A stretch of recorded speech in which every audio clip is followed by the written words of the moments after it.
Hello, and welcome to the Bright iDIAs podcast. I'm Kentucky Morrow, a principal with DIA, where we invest in the most exciting and innovative companies transforming dentistry. In this podcast, we delve into the dynamic realm of innovation and entrepreneurship within the dental sector. We also hear from market leaders who have been there, done that, and now have a 10,000-foot view of where the industry is going. From groundbreaking technologies revolutionizing patient care to inspiring stories from dental entrepreneurs breaking new ground, each episode is a journey into the forefront of dental innovation.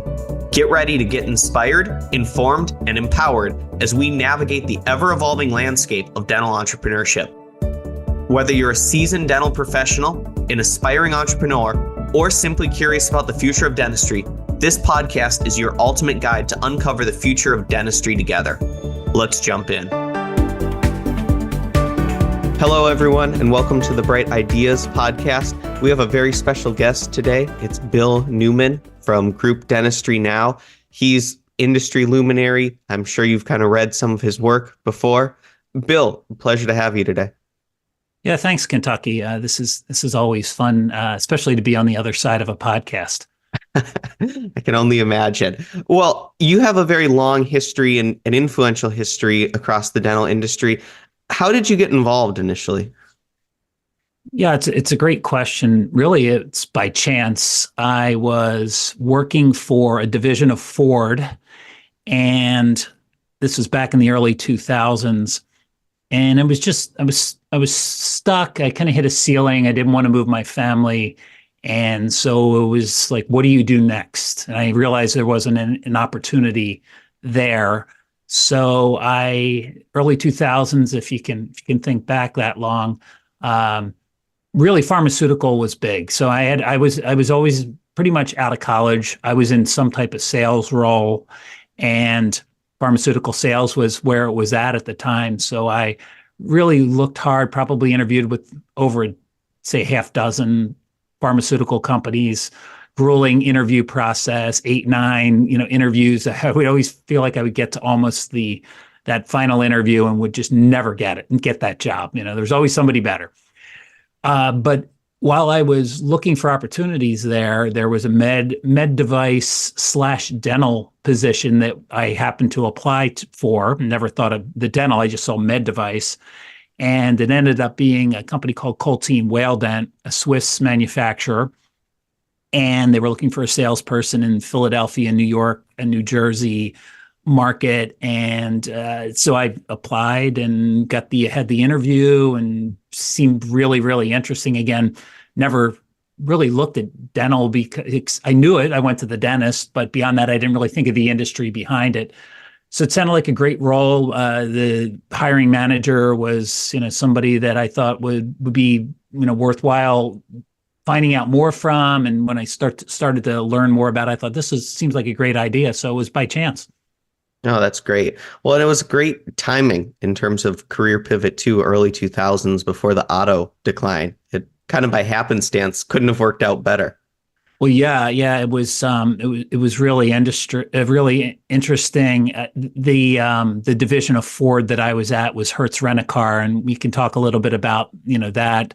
But yeah, there was a huge decline in the travel industry in 2001 with 9/11. So I was there during 9/11, and I was on the corporate side of the company. So we were negotiating contracts with large companies like SAP America, Aramark, Unisys, big companies who would spend millions and millions of dollars globally to rent cars. And when 9/11 happened, that disappeared overnight. The business was gone, and we were heavily paid on our growth. And so that year there was no growth. So that was real. That made up my decision to get out of the industry. It was a pretty easy decision. No, that's great. Well, and that's kind of interesting too then, for you at least when COVID happened in the dental industry. I imagine it was almost something similar where there was this shutdown, at least kind of outside of emergency services. I'm sure you saw a lot of parallels then in terms of 9/11. Yeah, absolutely. I think the industry that was always recession proof maybe in a lot of cases wasn't pandemic proof. Nobody thought about that before, except for endodontics and oral surgery. So yeah, it was pretty fascinating. I do think 9/11 probably impacted Hertz more than COVID impacted dental. And again, I know it was more state by state and depending on, what you did, if you're a general dentist versus specialty, but it was eerily similar. Oh, that's really interesting. So you transitioned to Colteen and started out in sales there. What led you to launching Group Dentistry Now? Well, yeah, that's gosh, I guess it's a long story. I'll try and keep it short. But we while I was at Colteen, Kim Larson, who is the co-founder of Group Dentistry Now, and I, so way back in 2008, 2007, while I was still at Colteen, we were playing around with the idea of starting, and you have to think way back then, which isn't really that long ago, but Facebook really wasn't anything beyond something for college kids. LinkedIn didn't have any groups. So we created something Kim and I did called dentalsalespro.com. And it was a small networking site, standalone site that really connected dental manufacturers with distribution partners. And because I came from the manufacturing side of things, we leaned heavily on our distribution partner, Henry Schein, Patterson, Benko, and some of the NDC members like Nashville Dental people, Atlanta Dental people like that. So there was always, hey, if we can get the mind share, if I'm a dental manufacturer, if I can get the mind share of my distribution partners, then they can help me carry my message because there's one of me and there might be 100 distribution partners in my territory. So we created this small website on a really shoestring budget, and it was $30 or $40 a month to run it. It was really inexpensive, and it got some wind behind it. And all of a sudden, fast forward into 2009, we had 3,000 members that were networking on there, and really never generated much revenue. But we realized that we could start a business relatively inexpensively. There was a need. We ended up selling that to a medical publisher in 2010, and then got to understand, publishing game. That's really how both of us got into publishing. We didn't know we were publishing at the time with Dental Sales Pro. So just like, okay, I guess that's what we were doing. We were just connecting people online, and this medical publisher was heavy in print, and they were looking for somebody that understood digital, even though we really didn't. We knew more than they did. And so they brought us in, and we were able to help grow their dental business, which they were looking to do, and then really got to learn how things were operating on med-surg and with hospital systems, which translates into Group Dentistry Now, because we saw the consolidation that was occurring with hospitals a decade. So they were a decade or more advanced in the consolidation process. So as we looked to start to see some of the things happening in dental, we thought, boy, this most likely is going to happen in dental. And so Kim said, hey, let's start to investigate this, and maybe we should do something like this in dental. And we were like, but no print. We want to focus on digital. Again, our businesses, we look at high margin opportunities, low cost. And so print, not. You have the postage and the mailing, and it's hard to prove ROI. So that was really one of the ways we looked. And Kim was at CDA back in California Dental Association meeting in Anaheim, and was starting to hear people talk about group practices. They didn't call them DSOs back then. So all these things were kind of firing, or going, hey, this seems like a good opportunity. Well, that's very interesting. And I think most interesting to me is how you've constantly stayed ahead of the trend throughout your career in terms of kind of moving into med tech and dental specifically at a good time, but then starting on the digital side and then really getting ahead of the large surge in terms of group dentistry, DSOs, kind of being at the forefront of it. Were there any either lessons early in your career that allowed you to identify those opportunities, or what do you think's kind of given you that ability to constantly stay focused on the newest trends? Well, that's a great question. I think some of it is, you get a little lucky, right? So some of it's luck, but you always, you hear things and you see, I think being exposed to the medical space and hearing from, people there going, oh, you're in dental, what's going to happen? Like people were telling us this. And then these are the people in the hospital systems and in medical, and then the people in dental that didn't want it to happen, most of the industry partners, because they enjoyed the margins and they were like, oh, it's not going to happen. Nobody could give us a reason why it wouldn't happen in dental. And everybody in medical told us all the reasons why it happened there. And it seemed just like it was going to happen. So I think we just listened. We listened to what everybody was saying, and it's one of those things that I think's a little lost on some people today. It's critical thinking skills. Sometimes there's that group think. It's a lot easier to just go along with what everybody else is thinking, and then you're trying to play catch up. So we thought we would go with our gut, so to speak, but we did a lot of due diligence as well. Oh, that's interesting, and I think there's two interesting elements, which is how there's the initial resistance that it's likely to happen in dentistry. When you look at it from the outside, it's almost more surprising that it happened on the medical side first, with dental having much less reliance on insurance, heavier private pay, margins typically being higher at the practice level. It makes a lot of sense to consolidate there over a hospital system or even ambulatory surgical centers at its outset. So it's interesting, that parallel. And I'm curious kind of your thoughts as we think about, dental medical integration. I think that's a very early trend right now. But you'll see kind of dental kind of pushing it and saying, hey, it's inevitable. And it's what I've seen, at least, is on the medical side goes, it's interesting, but the body's so big, don't overplay the importance of just the mouth, when the emerging research suggests it really is important. And to me, it seems obvious that there's eventually some form of integration, whether that's vertically integrated sites or sharing of medical records in some way. It seems like there's movement towards there, but there's that initial kind of pause in terms of how real is it so far. I'm curious your thoughts, having observed a number of other industry trends early on.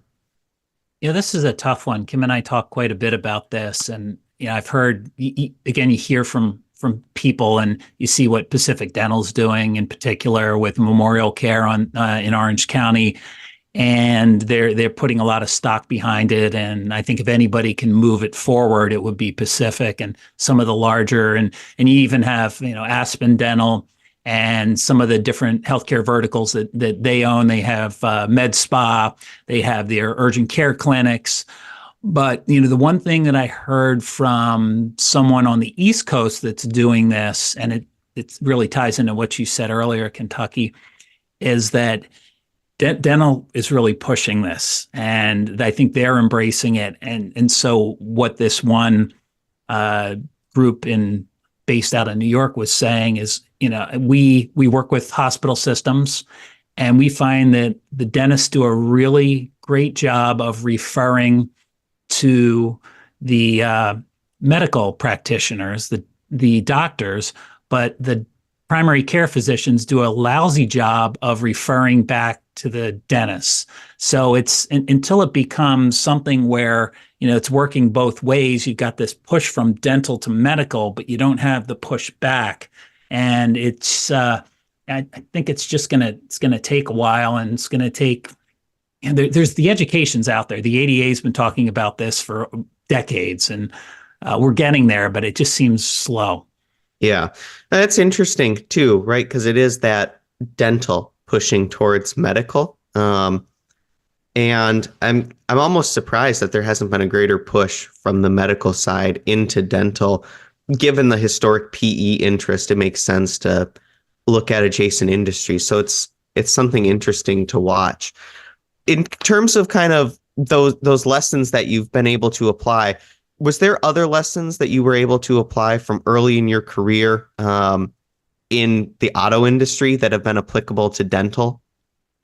Well, I think like I mentioned earlier, part of it was that learning lesson from, and not that we ever anticipated COVID, but the learning lesson about outside influences and, how an industry can just be heavily influenced, I mean, decimated from an event like 9/11. And then the other, so that was the one thing. I mean, certainly, things are going along just fine. And then all of a sudden, the industry doesn't look anything like it once did. And it took years and years for it to recover. And I think the other thing that I realized there, and again, I was in my 20s at the time when I was working there, was just it was a low margin industry. And I never realized that. I mean, I think working for a division of Ford was great because it honed my sales skills. I really, they had some professional education that you couldn't get at a small company, but it was low margin, and I never realized that until I realized the model was Ford was using Hertz as a place to sell or lease their cars. So, if they were having a slow sales year, they would dump a bunch of cars into the Hertz fleet, and miraculously, their sales went up. So it wasn't that Hertz really was a standalone business. It wasn't built to stand alone. Initially it was, but when it was part of Ford, it wasn't. And so it was just not fun to be in such a low margin industry. And just, again, being in my 20s, didn't think about it at the time. So that was a lesson learned. No, that's super interesting. Are there parts of the dental industry that you see now as more attractive than others? I think the challenges to general dentistry and kind of stagnant to declining reimbursement rates is well documented. And I'm curious if there are other segments that you think could be challenged in the future, or others that you're more excited about and see as kind of high margin opportunities. Yeah, that's a great question. I mean, I think with the consolidation that's going on in the industry, there's margin compression. So whether you are selling a physical product, some type of clinical solution, and there, I think there's a lot of commoditization that goes on in that space that didn't exist when I first started.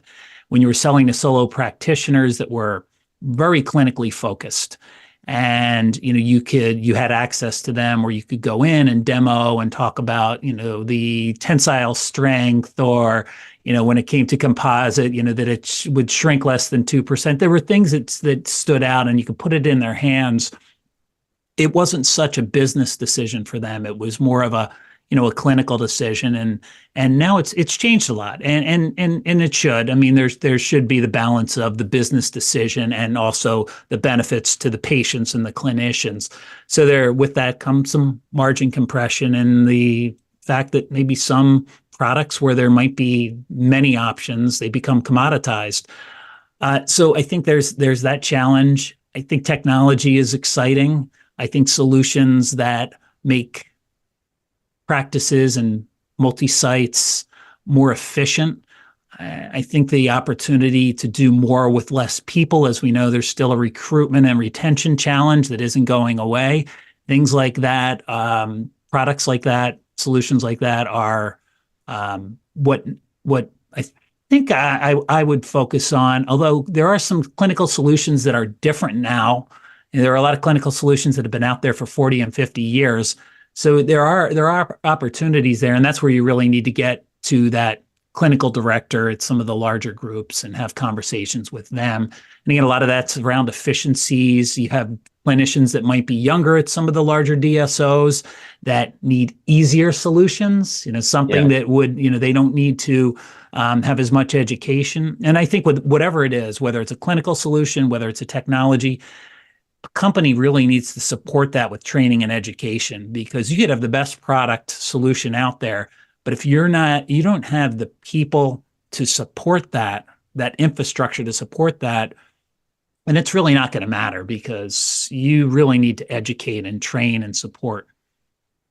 No, that's great insight. And I think you're very well positioned in the industry in terms of, if you've met one DSO, you've met one DSO, but with your broad kind of knowledge and spectrum, you've been able to meet a lot of DSOs. And I'm curious, outside of that support and education of the clinician, if you've seen kind of themes or trends of the DSOs that are performing to the most of their potential. If you're in let's say a rural general dentist focused DSO, your potential is probably more limited than something a higher growth. But are there other themes that you've noticed about those DSOs that are reaching their maximum potential or striving to be kind of reach that next stage versus those that have maybe been laggards in terms of performance? Are there themes that you've noticed outside of that support and education? From the DSO perspective, I mean, I think aside from the products, I think the DSOs that are thriving now are the ones that over the past 3 years had a strategic growth plan where they weren't just acquiring practices, duct taping them together, and maybe not centralizing like they should have. I mean, there was an acquisition. I think there's an acquisition hangover right now. And you have groups looking back on what they bought over the past 2.5, 3 years. Maybe in some cases, valuations were high. They had money to spend, and maybe they overpaid in some cases because, they could. And they had probably had some great business development people out there, but operationally, they might not have built the best group. Yeah. And so I think that's what you're seeing now. You have some conversations last night with a couple of CEOs from some groups, and they, some are not challenged at all when it comes to, patients. They have more patients and more demand. It's more, hey, we a lot of it has to do with people. They still have HR struggles and challenges. So I think the ones that have been built well are in good shape, and they're going to be able to survive this, this slowdown, the higher interest rates. Maybe there's a slowdown in some things like, orthodontic starts might be down a little bit, but, the bread and butter dentistry is still there. And they're using tools like patient financing. They're using tools like some of these online services for recruitment, which have been, I'd say new in the past 2 or 3 years that have really helped them out. So yeah, it's fascinating what's going on. There's certainly been a change, and the growth has changed in the consolidation's changed in the DSO space. A lot of the bigger DSOs aren't buying practices anymore. So the growth that they have is organic growth.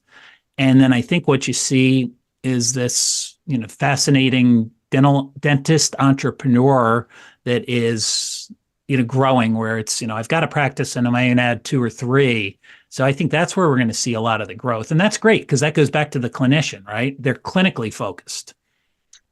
There's a lot to unpack there. So I think maybe you'll try to break out different portions of that. The first one that you touched on that I'm really interested in is that evolving DSO model. And I'll start kind of with an example where I think you look at the more historic, older DSOs that have been successful, were more of that centralized vision. And that was kind of the first wave of DSOs.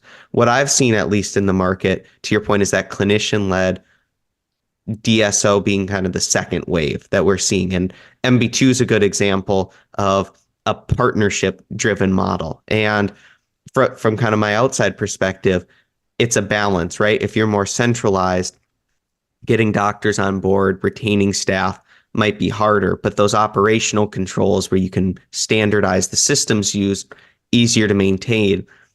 That more partnership-driven model, reduced turnover, kind of easier to acquire practices, but it's harder to integrate because part of that promise is more freedom clinically. How are you seeing that evolution, if at all, of DSOs and thinking about balancing those trade-offs? I think the demand and the change comes from the clinicians, whether they're partnering or whether they're looking to, come work for, come in as an associate, and maybe that pathway to partnership. So I think with people like MB2, organizations like that have that dental partnership model, that seems to be now the norm as far as new platforms where it's a partnership model. And I think what it's done is maybe challenge some of the existing DSOs to really take a look at what they offer the clinicians, whether they're coming in as associates or whether they're selling their practice to that DSO. What's the opportunity there? Do I have, which I should have clinical autonomy, right? By law, I should have clinical autonomy. So I think there's that. And then there is, hey, I want a piece of this business. Whether it's at the practice level, I want some skin in the game. And I think the DPO model is really nice because they can grow the practice or the group that they sold to a DPO and really, reap the benefits because they're selling, a smaller percentage of that.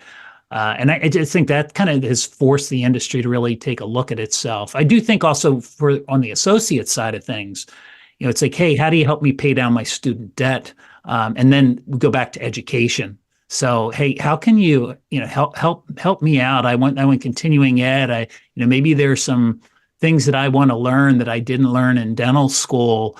I am probably going to learn more in working for a DSO versus maybe going into residency somewhere. You hear that a lot where they're skipping residency and going right to a DSO. And speaking with kind of young dentists, that's what I've kind of observed as well, is a lot, even if they want to own their own solo practice someday, they want to go and work at the DSO because they think they'll get opportunities from that education standpoint that they're not going to get, even if they join as an associate to a super GP or other residency program. They say, I want to be able to do ortho cases. I want to become an implantologist in addition to it. And I can get my student loans paid, gain those skills, and then either form my own group or create my own kind of solo practice, much more variable. And I think DSOs, to a large extent, have been responsive to that so far. I'm curious what that looks like then in the long term, because it's been a fraught relationship initially where there was some skepticism. Does that education make it harder to retain those employees? Or in the long term, is that education continuing to help people reach the top skill level clinically, keep them around? It's interesting to observe. Yeah, it is. And I think that's the challenge that the DSOs, you've got them, right? You're providing the education. Now you have to convince them to stay, because you're right. There are some that are going to start their own group or their own solo practice. But if you've got a great culture and you're offering them some things that keep them there, then that's what you're supposed to do, right? You're supposed to give them a reason to stay. Yeah. And so now I guess bringing back to your earlier point, which you mentioned this emerging group of DSOs. There's the legacy DSOs, call it 150 plus unit operators, and this emerging group of, call it 2 to 25 clinician-led group practices. How have you seen that market evolving in recent years and over time? Yeah, that is a great question. And I don't have the stats in front of me, but I was looking at, it was a combination of stats that came from the ADA, HPI people, Marco's team, and from a couple of the brokers that are out there in the DSO space. And it was showing the solos, so the doctor-owned one location year over year for the past X amount of years, dropping down, right? So I think it was 5 to 7% year over year on average over I think it was the past 5 or 6 years. So we see solos declining. And then, you have your other categories. When the new term for it, and whether it's emerging, we kind of call them at Group Dentistry Now, we call them emerging dental groups. I've heard private group practice. So that's another 3 to 10 location. That's growing. And that the prediction is that and again, I might not have this 100% accurate, but I believe we're at about 10% of the market is 3 to 10, that private group practice. And in 5 years, it's going to go from 10 to 17%. And we're going to see growth. So we're seeing solo decline.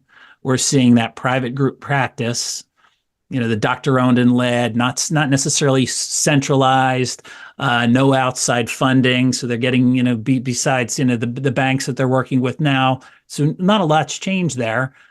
And then with the larger groups, the larger platforms, you see growth, but you're not seeing it like you're seeing it at that private group practice level. So I think that's where the opportunity lies, for a lot of the industry partners out there. You've got the large groups, and that's great, and you know who they are, hopefully, and you've identified those opportunities. But then you've got this really interesting emerging private group practice segment that is not unlike the solo practitioners that you're probably used to selling to.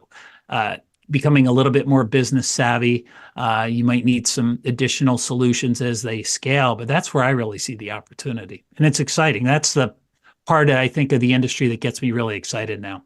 Yeah. And I think you do a great job at identifying those groups. Every time kind of open up the daily newsletter, see a new group featured, and we're decently well in terms of tracking the industry. I'd say the amount of groups that are out there is truly remarkable. I think the statistic that we saw was there are 2,000 of those, call it 10 practice, but multi-site, 10 practice or below, but still multi-site owners out there in the market, which is really kind of incredible if you think about that volume and that expected growth.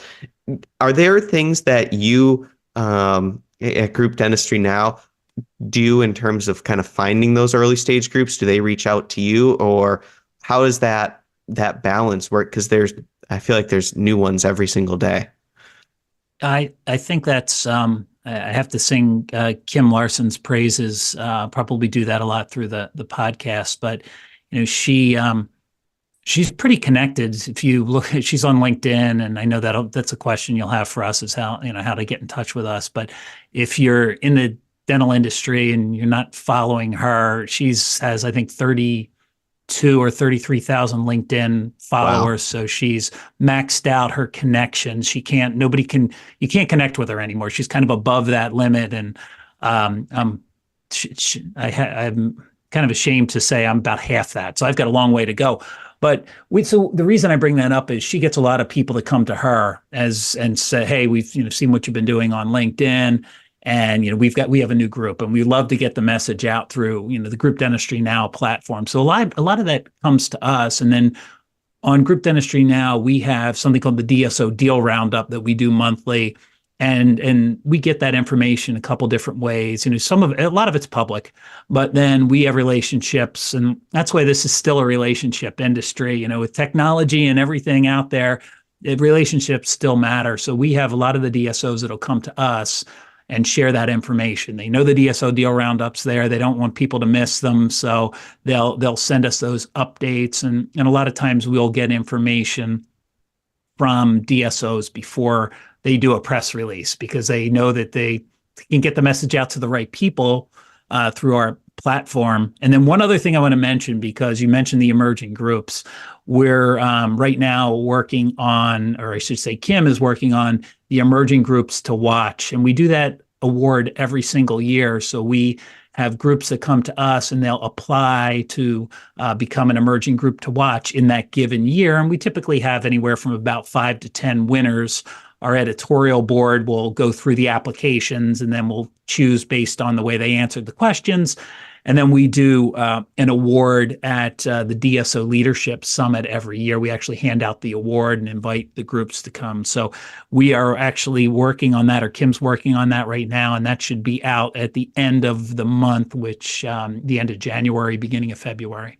Oh, that's great. And for any of the listeners out there that aren't already subscribed to Group Dentistry Now, I highly recommend it in terms of news source, in terms of, as Bill said, kind of breaking information before it hits the traditional press channels, and all the information's there kind of in one piece that you could possibly look for on the industry.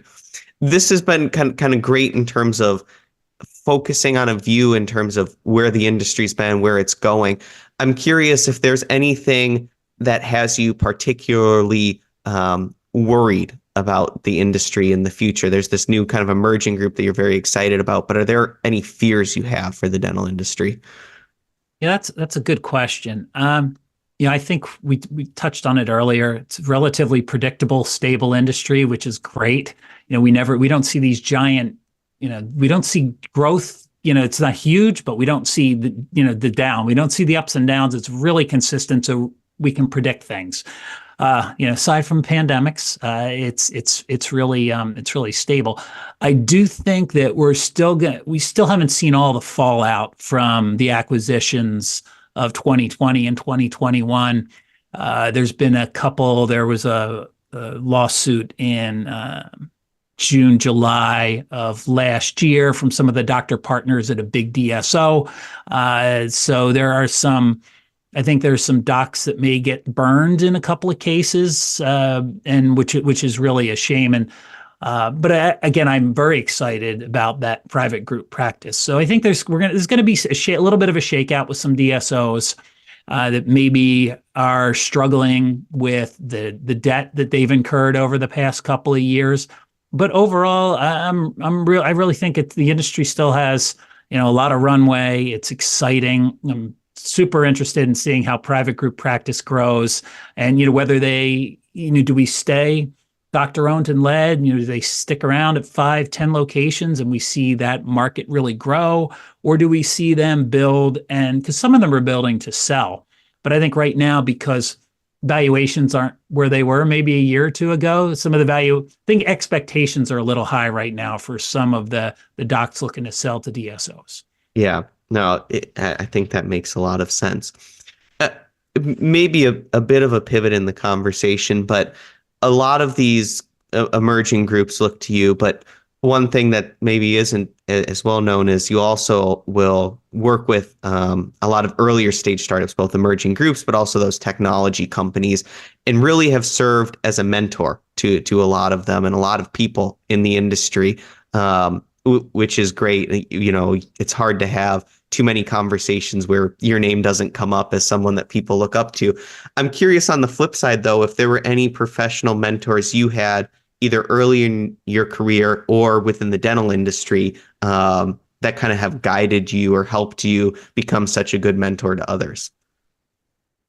It's a great question. My first job right before Hertz, worked for a company based in the Netherlands, outside of Amsterdam, and Bill Friedman was my manager, the hiring manager, and I was a sales rep in pretty much, I think I had 18 states. So I had a massive, fresh out of college, massive territory, and it was never an organized student. So I was a good salesperson, not organized though. And so Bill really helped me organize my 18 state territory, which I needed, or else I would have never succeeded there. So I owe a lot of that to Bill initially.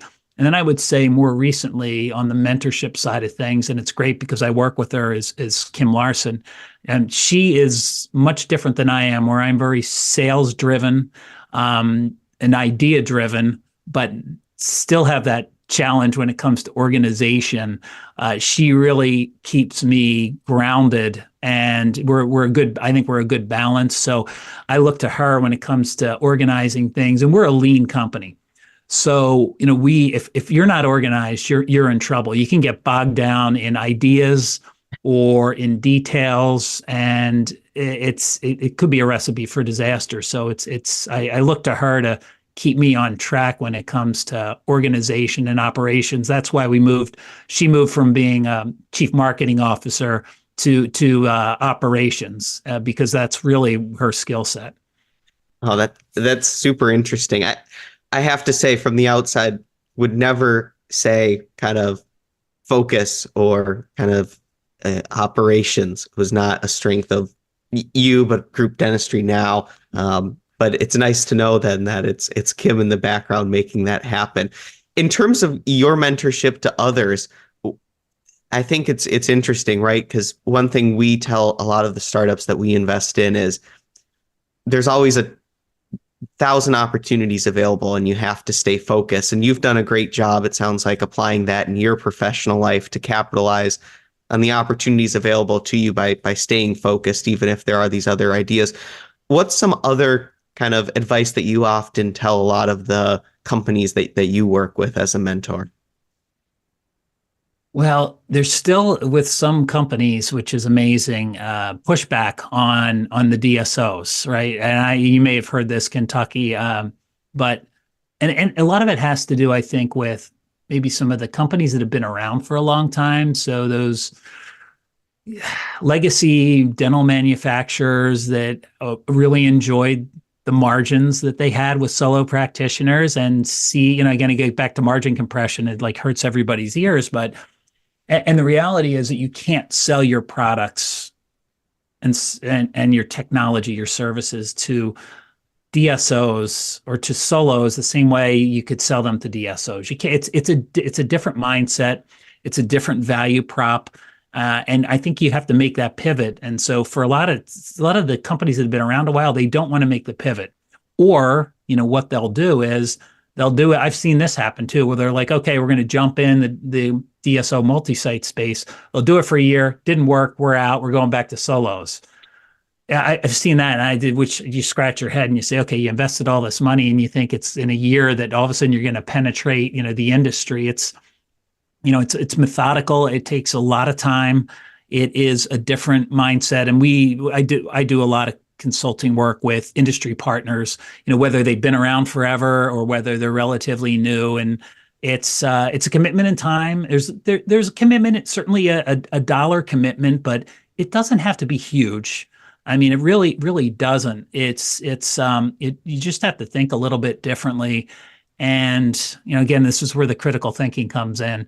You just, you can't always, follow the herd. You have to sometimes take a look at, where the opportunity lies. And I think right now, again, it's that private group practice, not to say you don't focus on the large DSOs. That's important as well. But, where's the growth right now? Yeah, no, that's super kind of interesting. And I think that, to your point, it is that critical thinking, right? It's the value proposition. It's finding the right segments of the market to figure out where you want to go to them. We've talked a lot about the dental industry, but you've kind of had a wide-ranging career and very successful career. I'm wondering, for someone either in the dental industry or like you, kind of when you were coming out of college, any industry, what's some advice that you would give to someone just starting out? Gosh, well, I would say certainly, I would consider us in the dental industry, but also publishing as well. So I don't know if I'd recommend getting into the publishing industry right now, unless you can find, like we did, first off, you understand the industry that you're in. And then you find a niche. We've always been big believers in, niching and then niching some more. I mean, you want to find like a segment of a market that really you don't have a lot of competition, which we found at the time. This was a segment. Now all of a sudden it's growing. It's become a much larger segment. So I would say, at least with what we do, you just try and find this segment of a market that really is underserved, and you exploit that opportunity. So that's what we did. But as far as the dental industry, gosh, I would say anybody that's looking to either move from somewhere else to the dental industry, or somebody that's in the industry that may be looking at other opportunities, you've got to take a look at where's the puck headed, right? Little Wayne Gretzky here. It's headed where we are, right? The DSO, the group practice space. So if you are on the industry partner side of things, and you are great at clinical selling, or you're selling to solo practitioners, you really have to look at honing those skills and learn how to sell to multi-site, because we're going to get to a tipping point where it's going to be more than 50% of the market. And, I would say we're probably in the 30s now, 30%, 35%, depending on who you talk to and how you slice the industry up. But that's what I would focus on, is how do you get those skills to really sell to multi-site. Community health, I think, is going to continue to be big. So understanding, how government agencies work, whether they're at the federal or the state level, I think that's important as well in dental. No, that very insightful. Bill, I've really enjoyed this conversation. I'm sure our listeners have as well. It's been very informative. outside of kind of your newsletter, where are listeners able to find you? Yeah, thanks, Kentucky. So you can find me or Kim Larson on LinkedIn. So if you just go there, you can find us. It's easy enough to do that. My last name is Neumann, Neumann. Beyond that, yeah, groupdentistrynow.com. I would go there first. And then on the main page on the top right, we ask for name of your company and your email address, and you are subscribed to our newsletter. Goes out once a week on Thursday. We do not spam people. I promise. It's chock full of great content. So you only get one email from us a week. We won't do any more than that. And then you can also find us on X, formerly Twitter. You can find us on Facebook and Instagram. But the majority of what we do is on LinkedIn and on our website. And we also have a YouTube channel. We have 150 podcasts now. So it's nice to be on your podcast. This has been a lot of fun. No, we really enjoyed you. And if you're not already subscribed to Group Dentistry Now, highly recommend it. It's my go-to source for information on the industry. Bill, it's been a pleasure. Thanks for joining. Yep. Thank you, Kentucky. Thank you for tuning in to another enlightening episode of the Bright Ideas podcast. We hope you found today's discussion as informative and inspiring as I did. As we wrap up, we encourage you to stay connected with us on social media and through our website to access upcoming episodes and additional resources to fuel your entrepreneurial spirit. Finally, don't forget to like and subscribe to the podcast so we can help spread the word together for other aspiring dental entrepreneurs. Until next time, keep innovating and keep smiling. Thanks for being part of the Bright Ideas community.